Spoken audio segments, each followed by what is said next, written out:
2, 3, action. Sige, patupukin. Hey, baba!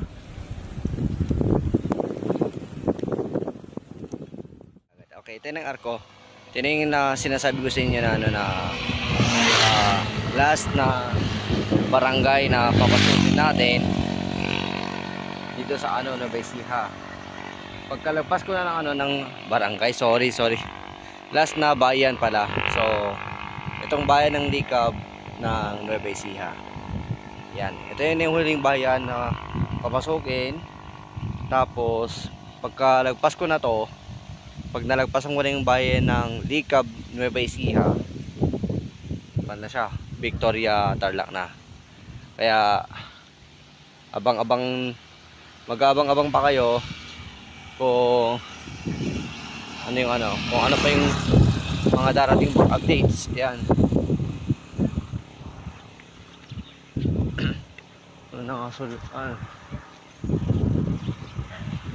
Ayan o.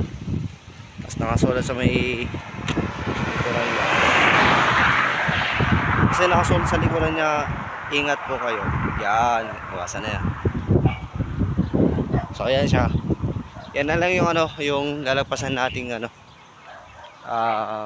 bayan dito sa Nueva Ecija bago tayo makarating ng Victoria, Tarlac.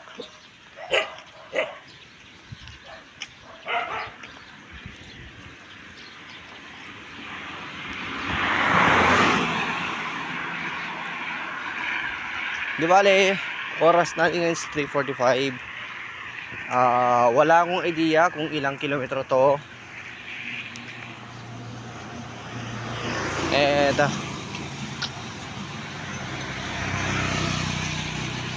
siguro quarter to 4, around 5 PM siguro doon na ako.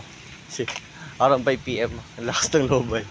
Baka baka magsi-6 na rin or 6, mga ganun.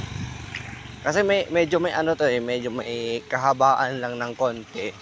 Tapos yung way niya kasi siya. Ito. Diretso lang kasi yung daanan, stretch road na tinatawag. Yan. Kaya hindi ko tuloy matukoy kung gaano pa siya kalayo. Tapos buti na lang medyo mahangin na din yung klima. Tsaka kahit na nakikita niyo pa rin sana si Haring Araw. 183 kilometers. Time 113 hours 40 minutes 4 seconds. Previous kilometer in 14 minutes 58 seconds. Yan, bagal ng oras ko. Yan, di bali na lang.